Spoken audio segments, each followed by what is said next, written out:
All lights. Camera rolling.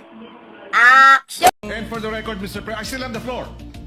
And for the record, Mr. President, we voted against resolution number 44.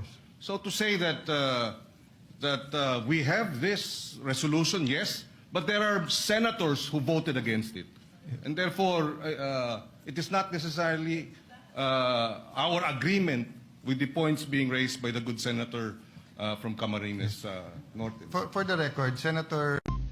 Madam President? Senator Opo. Padilla, please proceed. Yes. Opo. Meron lang po akong mga konting katanungan sa inyo. Sapagkat gusto ko po sanang ireklamo si Senator Pangilinan sa pagsigaw. Meron po ba sa rules natin na sinasabing pwede mong sigawan ng kapwa mo senador?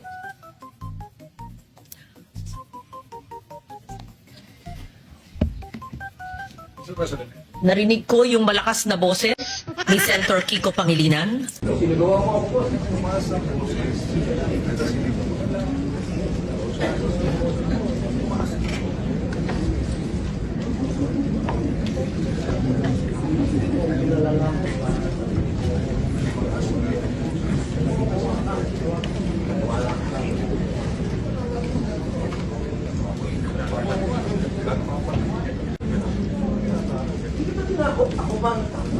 Ako nang takot sa iyo. Ikaw nga naninigaw. Ikaw nga naninigaw. Ako nang takot.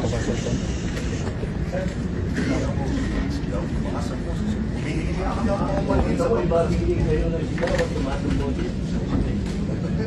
Okay ba yun? Void lang ang record kapag nato yung kay seminar.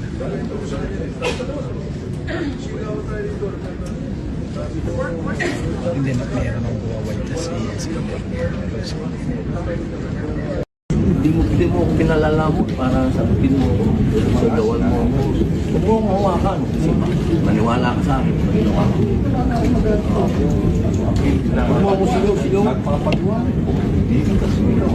Asang boses ko. At kung hindi kita tinakot. Ako pa nang takot. Ako nang takot sa'yo. Ikaw nga naninigaw. Ikaw ang naninigaw, ako nanakot. Hindi ako sumisigaw, tumaas ang boses ko. Humihingi ako ng Oh, kita mo, ibabiting sa'yo ng sigaw at tumaas ang boses. Oh, okay ba yun?